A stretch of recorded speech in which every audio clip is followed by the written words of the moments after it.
Good morning. I'm Christy Bell, the Workforce Development and Training Manager, working out of the Office of Human Resources, coming to you live from the 11th floor of the James Madison Building, sunny, beautiful downtown Richmond. Can everybody hear me?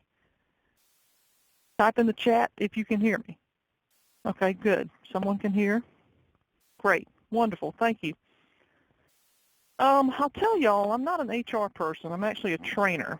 But I've spent more than 20 years being a supervisor in some of the world's quote-unquote garden spots, courtesy of the United States Navy. In the past 7 years with the state, I've been with BDH for a whopping 5 months, so I'm still learning my way around the culture here. But I've learned a lot of lessons in leadership over the years that I'd like to share with you as part of what I hope to be a larger ongoing conversation about leading in a public service environment. One of the things that's been striking to me is that by the time I was in E4 with a year and a half in the Navy, I'd had significantly more leadership training than I did in 7 years with the state. I can't see you all, but I'm willing to bet there are some heads nodding out there in webinar land. I'm going to go ahead and start off with a poll right off the bat because I want to find out what we're dealing with, who we have out there in the audience as far as experience level. So we're going to run a poll here, and I'm going to ask you to answer on your screen. And it should be relatively self-explanatory. But select the number of years of supervisory experience you have, and that includes all supervisory experience, not just at BDH. Okay, so there's a wide range of experience levels out there. I've got a couple of people who are less than 1 year, and then the majority of folks have a lot of experience. So I'm going to ask you all to help me out here. This is not exactly the ideal situation for how we would like to present this. We actually did almost 20 of these sessions in person across the state during August and September, and ideally that's the way you'd receive it too. But we're going to do the best we can to make this interactive and engaging for you, and I'll ask you to provide feedback to me via the chat window down in your bottom left. I hope we can start changing start kind of increasing the amount of conversation we have around leadership and leadership skills here in state government, because I think it's important, and I'm hopeful that this is kind of the beginning of what I look to be a long-term conversation. So let's start off with a question here. What do you all think of when you hear performance management? Okay, evaluations, yearly reviews. Okay, good. Process improvement, evaluations, helping clients perform their jobs well, developing employees. Anything else? Ongoing throughout the year, how to maximize job output. Okay, employees' work performance. Okay, a wide range of thoughts and impressions about what performance management means. I saw a lot of input that seemed to indicate that people think that this is mostly about performance evaluations. Some of you made the point that it's ongoing throughout the year and it's about developing employees and helping your employees perform their jobs well. And I hope to focus on that and spend a little bit of time talking about that. Because performance management is actually key to effective leadership. And basically it happens year-round and shouldn't be a negative experience for either you or your employees. As supervisors, we're in a key position to influence the way people think about performance management in our work units, both for ourselves and for our employees. And as more and more of you are equipped with the tools to transform performance management into something year-round and positive, the agency becomes a better place to work. So I want to start by talking about exceptional listening. Listening is the cornerstone of effective communication. This may seem a little counterintuitive, but the very most important component of effective performance management is being willing and able to listen effectively. This is something that unfortunately we don't do very well as Americans. We listen to reply, not understand. The good news is it's a skill that can be learned and refined. I want to watch a short video now and see how this guy does with his listening. About what you saw in the video. The guy was more worried about problem solving than actually hearing his significant other's concerns. Does that ever happen in your personal relationships? I don't know about y'all, but it happens to me sometimes. How does it feel to talk to someone who's not listening? Yeah, like you're talking to a brick wall. Frustrating. Yep. Like talking to yourself? Absolutely. Well, I imagine that's the last thing you want is for your employees to feel that way. So I want to talk just a few minutes about, this is a pretty fundamental concept, but as I said, it's something that we don't do very well as Americans, as a society. So I want to spend just a few minutes talking about some strategies we can implement to listen more effectively. Before you even begin a conversation, you need to dedicate yourself to giving your undivided attention. What are some ways we can show we're giving our undivided attention when we're having a conversation? Eye contact, good. Okay, responding appropriately.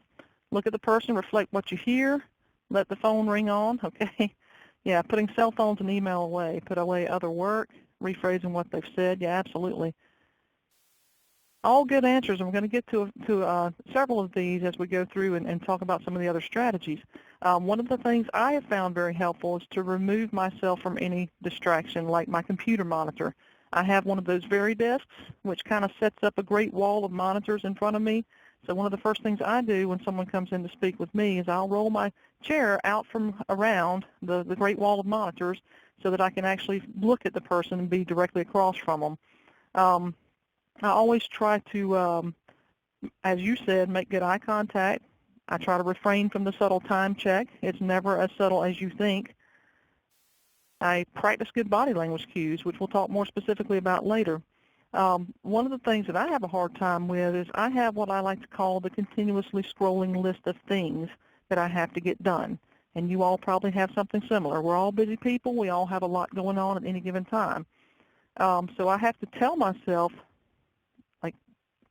physically tell myself, turn off the list so that I can keep that scrolling list of things that I know I've got to get done that's always going in the background. If I can turn that off, I can be there with that person and listening to what they're saying. So once you've established that you're giving the person your undivided attention, second strategy is to ask open-ended questions. These questions require more than a yes or no answer and help you draw the person out and explore root causes instead of symptoms. If you can get to the root cause of an issue, you can work together to fix it. If you don't, you're likely to spend a lot of time playing what I like to call whack-a-mole with symptoms. Open-ended questions get the person talking. Some examples of open-ended questions: what do you see as a problem? How can we change? By asking open-ended questions, you show the employee that you're interested in hearing their perspective. Imagine an employee says this to you, and I'm going to read you what this says. This new outreach strategy might make leadership feel good, but it has zero chance of success. What open-ended question could you ask that person to find out what the underlying issue is? Okay, good. Why do you think this? What makes you think it won't be successful? Two good examples of open-ended questions. Anybody else? Another possibility, why do you think it has zero chance of success? What would make it have a better chance? Good, yeah, what can we do to make it successful? Absolutely. Once your open-ended question gets the person talking, you need to pull the thread and get to the root of the issue. They're probably going to drop some little breadcrumbs, and you're probably going to have to do some work, some sleuthing work, to get the full story out. So prompts is kind of the next strategy. They keep the conversation moving and encourage the employee to share more. Some prompts you might use are, tell me more about that, or go on. Probably the most powerful prompt you can use is one you may not think of, silence. So when you ask your open-ended question and you're waiting for the person to formulate their response, do what I call sitting in the silence. It's natural to fill silence with more questions or speculation from our own experience. We all do it. It's much more uncomfortable and more effective to sit with the silence and let the other person fill in the gap. This is one of the first things we learn in instructor training. When we ask a question, we need to be prepared to deal with 8 to 10 seconds of silence as the participants take in the question, analyze it, decide on an answer, and determine whether it's worth putting themselves out there to answer. So we have to learn to sit in that silence, because without it, we'd answer every question ourselves and no learning would take place. It's a very similar dynamic when you're having a conversation with one of your folks and you ask them a question. They've got to spend a few seconds formulating a response, and then they've got to decide how they're going to say it to make sure that they're saying it in an effective way. So you've got to be able to sit in the silence. Another strategy that will help you get to the root cause of the issue is to reflect and rephrase.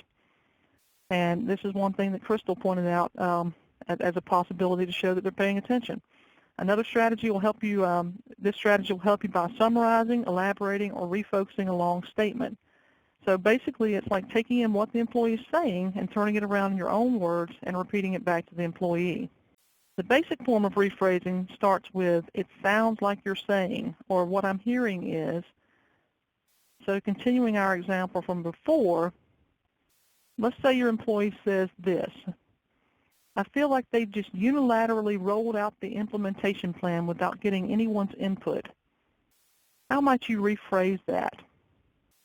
Okay, Cynthia, good input. So you feel disregarded? Okay, good. And sounds like you might have some good suggestions. Some other possibilities might be, it sounds like you don't feel leadership asked for input before deciding on the implementation plan. Or what I'm hearing is you're concerned because not enough people had an opportunity to provide input. On this, you got to be careful not to put words in the person's mouth, so you want to be careful to rephrase it, kind of turn it around and give it right back to the person. So be careful not to put words in their mouth, but basically rephrase it so they can know that you're understanding what they're saying. Another way to rephrase is to repeat a key word or phrase in the employee's story. This encourages them to elaborate. So using the example from before, where the employee said, I feel like they just unilaterally rolled out the implementation plan without getting anyone's input, we might say unilaterally rolled it out. And then they'd likely expand on what they meant by that without further prompting. Of course, all this will be for naught if your words say one thing but your body language says another. This is very important, so we're going to spend some significant time on it. If your words say one thing but your body language contradicts what your words are saying, guess which one the employee is going to believe? Of course, the body language. So let's talk about some specific body language cues we need to be mindful of. How should you position your body to show you're listening? Okay, toward them? Face toward the person? Absolutely. Okay, yep, and we've talked about eye contact. Facing the person, arms and legs uncrossed. Yep. What's spacing? Okay, Jareen, good point. Lean in. You want them to feel like you're engaged in what they're saying. What spacing should you generally try to adhere to? How far apart, in other words? Okay, Ann says within a couple of feet. Anybody else have another idea? Close but not too close. Okay, good. You want to try to remove barriers between you. Try not to be in their personal space, but close enough for quiet conversation. Okay. I generally have heard 3 to 5 feet. I want to be, for me, I kind of half joke that I want to be far enough away so if they come at me, I can just kind of move the chair back and they fall on the floor. I've never actually had that happen, but I also don't want to be in a different zip code. So I want to be close enough so I can kind of feel like we're in the same space, but not so close that I'm interfering with their personal space. And that changes based on cultural cues. It changes based on where a person's from, this is one of those situations where you kind of have to know your person, you have to know the situation, what's going to be appropriate. The other thing that I would suggest to you all is sitting directly across from the employee is kind of classic theory, but I found it works well sometimes to get out from that classic theory. And depending on the person, depending on the situation, I've actually found it very helpful to go out and walk around and talk, because that takes some of the pressure off of you sitting directly across from them, staring them down, and it sometimes will open up a person to talk with you a little more freely when you're not kind of directly across from each other. You might also find that if you're having a talk of a sensitive nature, if you're wanting to show support, it might work best to sit beside the person. Most of this is a matter of being flexible to what your individual employees and the situation dictate. The other thing, as some of you suggested, is to remove barriers between yourself and the employee if possible. And as I said earlier, one of my strategies is to get out from behind my great wall of monitors. It lets me have direct eye contact, and it removes some distractions I might otherwise be tempted to engage in. We've already kind of talked about arms. Most of you said keep them relaxed, avoid crossing them and appearing closed off. Use natural hand gestures. If you're a person who speaks with their hands normally, speak naturally. What should you do with your eyes? We did talk about eye contact already. What else? Okay, look at the person, sure. Remember that subtle time check, don't do it, because it's never as subtle as you think it is. Okay, I think that's don't stare, sure. Yeah, you want to make sure your eye contact is natural. You don't want to be staring the person down, because that'll shut them down. Yeah, if you glance away, it's okay, absolutely. But come back. Okay? And Crystal says nod your head. Sure, absolutely. You want to occasionally at regular intervals nod your head. Don't roll your eyes. That's the one I was waiting for, because I am terrible to roll my eyes. It's kind of my downfall. They roll all the time, involuntarily. I may be rolling them now. I don't even know. The message that sends, though, if I roll my eyes while I'm talking to someone, is that I don't believe a word you're saying. So I got to be very careful about that, and I would suggest that you all guard against it as well, too. As far as your head, and we've already kind of covered this, you should incline it toward the person you're speaking with, lean forward, nod from time to time to show that you're listening and absorbing what the other person is saying. What other body language cues would you think are important? Okay, yeah, absolutely. Don't tap your fingers. Tapping your fingers is one of those of a family of body language that I say is basically indicating impatience. Impatient tics, I call them. Don't clicking a pen, bouncing your foot, tapping your fingers. All of those convey that your mind is at least partly somewhere else. Melissa says, don't sigh. Oh, yeah, that's a good one, too, because sighing indicates either frustration or impatience. So it's one of those things you got to be careful about as well. Any other thoughts? Okay, yeah, good one, Todd. Sit up straight. Don't recline back in your chair. Generally speaking, I like to lean forward just a little bit so that I don't fall into that trap of kind of being too relaxed. And it also shows that I'm interested and engaged, but absolutely you don't want to recline back in your chair or look like you don't like what's being said doesn't matter. Okay, and then finally, be empathic. Put yourself in the employee's shoes. If you're having a difficult conversation, and I'm not saying that every conversation will be difficult, but a lot of times when we talk about performance management conversations, they sometimes are. If you're having one of those difficult conversations, it's probably uncomfortable for both of you. Empathy statements tell the other person you get their feelings. You want to be careful when using empathy statements to ensure you don't express agreement with the employee if they're expressing frustration or negative emotions. Empathy doesn't necessarily equal agreement. So instead of saying, I understand how you can feel frustrated with the changes, say, I can hear your frustration, or I can see how frustrated you are, or this is obviously frustrating for you. It's a subtle difference, but an important one. The first, it sounds like you're griping about the changes too. The second says, I care that you're experiencing frustration because of the changes. To review, you want to be an exceptional listener for your employees. This will help create a culture of open communication where problems are addressed instead of festering. There are several strategies to help you meet that goal. Give your employee your undivided attention by removing or minimizing distractions and training yourself to be fully present and engaged. Don't immediately jump into problem-solving mode like the guy in the video. Understand their perspective first. Ask open-ended questions that require more than a yes or no response. Start your questions with what or how. Use prompts like tell me more to encourage the employee to talk so you can identify the root cause of the problem or the message below the surface. Reflect and rephrase what the employee shares to summarize, elaborate, or refocus the conversation. This goes beyond the basic level of it sounds like you're saying. You can also repeat keywords or phrases from the conversation and ask follow-on questions to encourage the employee to elaborate. Watch your body language. You want your body language to show your interest and enhance your credibility. Sit facing the employee where appropriate. Look them in the eyes, lean forward, and keep your arms and hands relaxed. Finally, use empathy statements like, I can hear your frustration to let the employee know that you get their feelings. But we're going to build on this concept as we move on into the next one. Now that we've talked about active listening, let's put those skills to use in what I'm going to call critical conversations.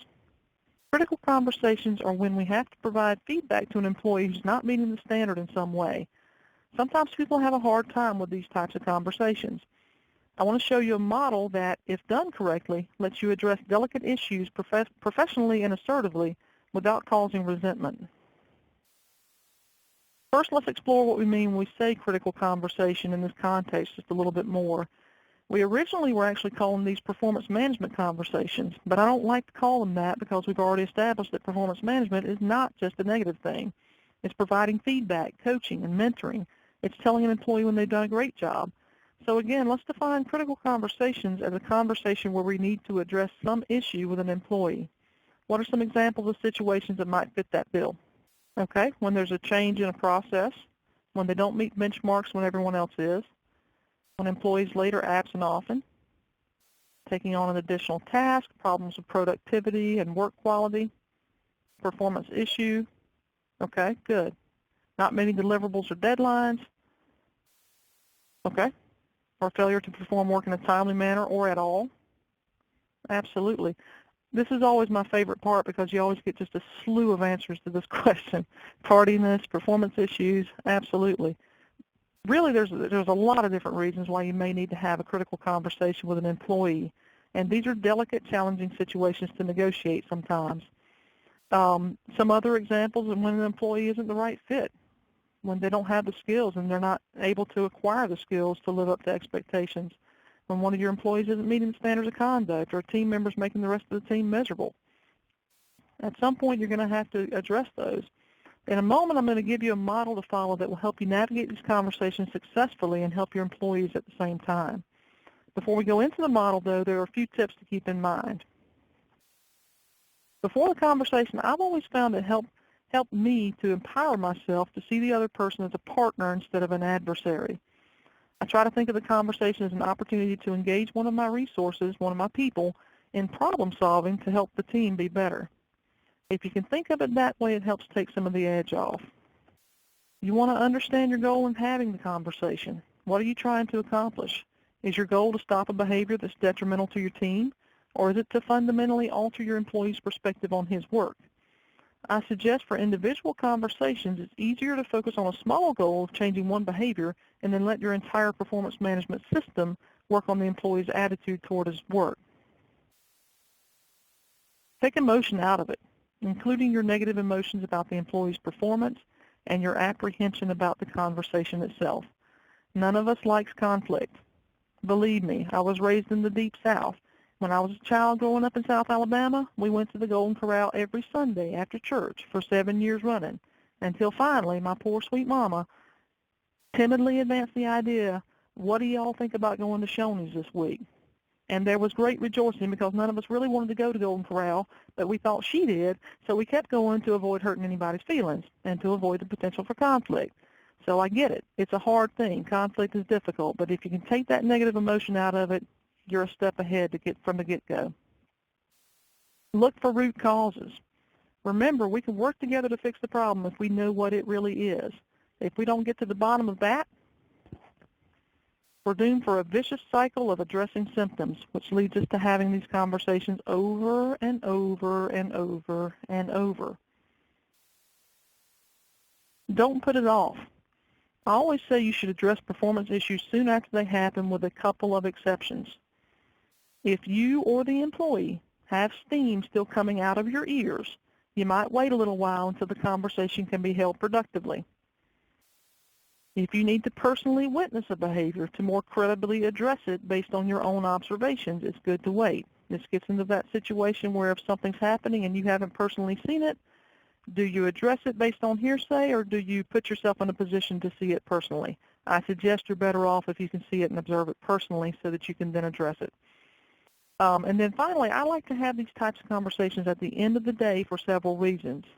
If it gets emotional for the employee, I want fewer people to be around to witness the aftermath. I want that employee to have the grace of going home and processing whatever that conversation was with their loved ones, their support network, and I want to go home and process it with a glass of wine. Just kidding, sort of. Try to meet in a neutral setting. Having the meeting in your office might be comfortable for you, but it could feel like a power play for your employee. For us on the 11th floor of the Madison building, having a meeting with a sensitive conversation in our offices is not an option. We have cubicles, and everything we say can be heard 1 to 3 cubicles away, depending on how discreet we're being. So book a conference room or go for a walk, go to some neutral setting. And finally, plan but don't script. I'll talk about the specific model in a moment, but if you think back to what we talked about in our exceptional listening topic, we talked about being responsive to the employee as we explored the root causes, of pulling that thread and trying to get down to the root cause of whatever's going on. This relies on us being able and willing to adjust as the conversation evolves. If you try to script the conversation, you'll end up with a very one-sided conversation because you'll be trying to force it to go according to your plan. And you'll get into one of those situations where you're not being a very good listener. During the conversation, remember your purpose and come back to it. Human nature dictates that the first thing an employee is going to do when confronted with some possible wrongdoing is to try to take the spotlight off of him or herself. They'll throw out red herrings. They'll try to deflect the blame elsewhere. They'll start pointing at the person 3 cubicles down who may or may not be doing the same thing. Don't be thrown off by that. Bring it right back to your purpose. Stay calm and say, we're not talking about John. Let's talk about why you were late or were rude to several customers or whatever the issue is. Back to our concepts from exceptional listening. Of course, you want to ask questions and listen with an open mind. Be prepared to pull the thread and get down to that root cause. Don't jump into problem-solving mode without fully understanding the problem. Be compassionate and positive. Assume good intentions. The employee most likely is coming to work every day wanting to do the right thing. Sometimes as supervisors, we just have to help steer them toward what that is. Find out the other person's perspective. Don't assume you know the whole story or what a person's motivation is. You will likely be wrong. Most of the time, there's some underlying cause, especially if you're seeing a change in behavior. Take the time and the care to find that out. After the conversation, reflect. What went well, what didn't work? The good news is we can get better at listening and having performance management conversations or critical conversations, but we have to be willing to do some introspection. Are there any questions on these general tips before we move on to the feedback model? Okay, I don't see any, so we're going to get on to the feedback model. Now that we have some basic ground rules for having these types of conversations, let's take a look at a model we can use to ensure we can conduct them effectively and without building resentment. The first step in this model is to state your expectations versus the behavior that you observed. You want to be as specific as possible and use a non-punishing tone. Always make this about the behavior, not the individual or any other topic, and always clearly state why the behavior doesn't meet expectations. So as an example, if an employee is late to work, this is as straightforward as saying, John, you're supposed to be here at 8, it's 8:40. You want to avoid making too much small talk because you might have a hard time refocusing the conversation. You also don't want to start the conversation by asking questions. Before you begin exploring the reasons for the employee's behavior, you should first state your expectation and then what you observed. So here's a scenario. I'm going to read it to you. A week ago, you passed Bob in the hall with a patient. You heard him cut her off when she was asking a question. Yesterday, you saw him be short with another patient when she asked about medication for her child. So, given that scenario, what would your expectation versus observed behavior statement be? As y'all are thinking about it and formulating your thoughts, at this point it kind of looks like we got a pattern developing. Maybe the first time we see a behavior, we don't necessarily jump all over it. Give the person the benefit of the doubt. Maybe he was having a bad day, maybe it was an anomaly, but now we've seen 2 incidents in about a week's time span, so that to me indicates a pattern. So we're going to need to say something. Okay, Melissa says, Bob, I've observed you being short with clients this week. What's going on? Okay, are you stating your expectation there? Melissa's done a really good job of stating what she's observed, but what about the expectation component? Okay, that's a little better. Bob, our agency encourages patient interaction. I've not seen you work toward this goal. Okay, and then Melissa says, I expect everyone to be kind and courteous with clients and employees. Yes, that is an expectation statement. So you want to combine those together, have your expectation versus your observation. So another example might be, Bob, we rely on our providers to treat our patients with courtesy and respect. Over the past week, I've seen you be rude to 2 patients. It seems like it's really cut and dried and like it's really almost too direct, but this really cuts to the chase and lets that person know, here's the expectation, here's what I've seen, and now we're going to get to the bottom of it. And Crystal comes in with, Bob, we're expected to be advocates for our clients. I've observed you cutting off a couple of clients. Okay, good. That's the statement of expectation versus observation that keeps it about the behavior. It doesn't go off on a tangent. It just very succinctly defines what the expectation is and the observed behavior. Once we've done that, we want to explore to find out the reason for the employee's behavior. This is where you're going to bring in some of those exceptional listening strategies we talked about earlier. You have to do some detective work here. Ask open-ended questions. Use your rephrasing technique to narrow down the root cause. Keep listening and asking questions until you believe you have the full picture. Remember, silence is a powerful tool to use during this phase of the conversation. You got to be willing to wait it out a little bit. So here's a scenario. Same scenario. A week ago, you passed Bob in the hall with a patient. You heard him cut her off when she was asking a question. Yesterday you saw him be short with another patient when she asked about medication for her child. So what open-ended question could you ask Bob in this scenario? Okay. So Crystal restated her expectation versus observation and put her question on the tail end of that. Can you help me understand what's going on? Okay, you might say, why did you act rudely toward those two patients? But an even better question might be, what happened that caused you to act rudely toward these patients? The second is less accusatory and more likely to enable Bob to feel comfortable about opening up and talking. Okay, Cynthia just sent us a question via private to presenters chat. How do you respond if Bob says, how was I being short or how was I being rude? Then I think you could kind of recount for him what you saw, that there was some specific, the specific behaviors, the specific interaction to the, obviously you're not going to remember it word for word, but to give him kind of a playback of what you saw and show him that it's out of character for him. I mean, we're assuming, obviously, that this person does not normally act this way. So I think in this case, if you see him interact rudely with two clients in the space of a week and it's out of character for him, then you certainly want to explore why there's been this change. Okay, and Linda says, Bob, can you help me understand why you're not allowing our patients to ask questions? Yeah, absolutely. You just want to make it about the behavior, and if the person kind of disputes your take on what you saw, then you can certainly share with them more details to help them understand that, yes, I saw this with my own eyes, and here's what you did, and this is not the way, it's not acceptable way to treat our patients. Does that answer your question, Cynthia? And of course, when you do that, you don't want to bow up and and make it confrontational. You just want to stay very calm and just say, okay, well, let me help you. Let me share some more details with you. This is what I saw. Okay. Then once you have gotten down to what you consider to be the root cause, this is a pretty critical step to determine if it's a skill problem or a will problem. Once you understand the reason behind the behavior, it should be pretty clear if the employee is lacking in the knowledge, skills, and abilities necessary to do whatever it is they're not doing, or if they simply lack the motivation or want to do it. It's important to point out that sometimes a will problem will manifest itself as a skill problem and vice versa. If John tells me he didn't know he was supposed to be here at 8, I might take him at face value the first time and agree that it's a skill problem. If after we have a conversation I clearly tell him that 8 o'clock is the standard, he still doesn't come in by 8, it becomes pretty clear that he actually has a will problem, or there's something else going on external to work that's causing John to not be able to be here on time. So we need to have the conversation again. If the employee has a skill problem and lacks critical knowledge, skills, or abilities, you should work with the employee to identify the best way to fill these gaps.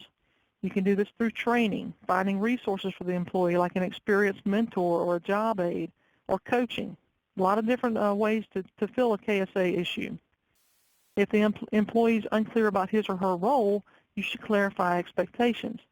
Clarifying expectations can sometimes be as simple as sitting down with the employee and talking through his or her EWP, translating each core responsibility into day-to-day tasks. In fact, that's a very, very effective tool. If a person's not understanding what's expected of them based on their role, sit down with that EWP, and if it's not written in such a way that you can do that effectively, then you might want to look at rewriting the EWP and making sure it's an accurate reflection of what the person does. If the employee has a will problem, you need to administer progressive, appropriate consequences to stop the detrimental behavior. Failing to do so undermines your team, so don't shy away from this. So let's delve a little further into what that means. Progressive discipline involves the use of increasingly significant measures to provide feedback to employees so they may correct conduct or performance problems. It's designed to encourage employees to become fully contributing members of the organization and to enable agencies to fairly and with reliable documentation terminate employees who are unable or unwilling to improve their conduct and or job performance. When determining appropriate consequences, there are several things you need to consider. The nature and history of the conduct, how many times the employee has done the same behavior, whether they've been disciplined for it before, the effect of the conduct on your team and the agency's mission, any mitigating circumstances that you find during the course of the conversation with the employee, and then how other employees have been disciplined in similar circumstances. How other employees have been treated with regard to the same or similar circumstances is especially important We want to make sure our employees are being treated equally. Remember, your HR analyst is there to help you if you have any questions about the appropriate disciplinary steps. You should always consult with your supervisor, and HR analyst if the lower levels of progressive discipline don't correct the behavior. So the idea is that we begin with the minimum degree of consequence possible and apply only enough consequence to correct the behavior. Generally, this begins with verbal informal counseling, though it's worth pointing out that some offenses are so egregious that we jump immediately to a higher level of consequence. If my coworker beats me down in the break room one day because I microwaved some salmon, I hope we're not going to start with verbal informal counseling. After you conduct the verbal informal counseling session, then you give the employee time to correct their performance, and you observe and provide support as they work toward improvement.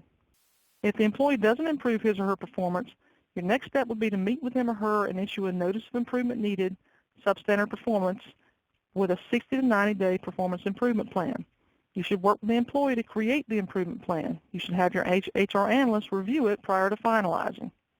There are several more steps to follow that walk you through each level of progressive discipline. You can find them all on the HR intranet site. Just click Handling Performance Problems. I encourage you to take time to read all the information and reach out to your HR rep or generalist if you still have questions and need personalized guidance. Going back to the model. Once you've resolved the issue and either identified the appropriate training, tools, or resources that the employee needs, clarified expectations, or issued consequences to the employee, you should stop talking and end the conversation. Sometimes people want to rehash the conversation, which is not useful. Instead, politely end the conversation by briefly recapping what you've agreed to and thanking the employee for his or her cooperation. Me personally, I usually try to wrap up with a little pep talk about how the person is an important member of the team and I need their participation, their peer leadership, or whatever is appropriate. Finally, make sure you document the conversation and place the documentation in your supervisor file. Make sure you write only the facts, including a basic synopsis of what each of you said. Avoid including opinions or making generalizations. Documentation is the basis for progressive discipline, and if things really go south, it's crucial to protecting the employee and the agency in case of termination. Those are the basic steps of the model. There are several keys to using the model effectively. Always be 100% professional. Keep the discussion about the behavior and its effect on the team or work environment, not the individual's personality or personal traits. Use professional language and tone. Be courteous and even-keeled. Like the old saying goes, conduct yourself in such a way that even if someone speaks poorly of you, no one will believe them. Stay calm. I've always found about half the battle in any situation is staying calm. If the employee disagrees with your assessment and escalates, you should not escalate to match him or her. If it gets to a point where you feel the conversation is no longer productive or respectful, don't hesitate to end the conversation until you can re-engage. Speak clearly and be direct. Avoid making generalizations or using euphemisms like "you could do better" when what you mean is you're not meeting this specific standard. Give the person concrete, specific feedback about what they're doing or not doing that's incorrect, and work with them to find a way they can correct it. Avoid skipping steps, no matter how many times you've addressed the issue. You may feel that the person is playing you, especially if you've had a conversation about the same issue multiple times. Maintain your composure, use the model, and ramp up the progressive discipline until you get resolution. It does work. So let's review. So you want to start by stating your expectations versus the employee's observed behavior. All about the behavior. Be direct and unambiguous about this. Standards that we would normally use, we say expectations versus observed behavior. Don't forget about the code of ethics. Don't forget about the standards of conduct. Sometimes the expectation is not so easy to define, but if you look at it in terms of the EWP, the code of ethics, and the standards of conduct, you almost always can find something in there that the person is not meeting that expectation. Ask the employee open-ended questions and use those exceptional listening strategies we reviewed earlier to find out the underlying reason for the employee's behavior. Determine if the employee has a skill or a will problem and discuss the appropriate next steps. Don't rehash the conversation once you've reached a resolution. And finally, make sure you document the conversation and place it in your supervisor file. That's all for today. I hope you can put these two tools to use as you work with your employees, strategies for effective listening and the model for providing successful feedback. Our next installment, we'll talk about a couple more performance management tools. I'll tell you if this is like my passion. I love talking about leadership, and I love talking about supervising folks and leading. And I don't think we do enough of it. So you have my phone number there. If you have questions that you would like to speak with me about, please feel free to call me. I'm always happy to talk with someone about these topics that are kind of near and dear to my heart. And otherwise, we'll see you all on Thursday.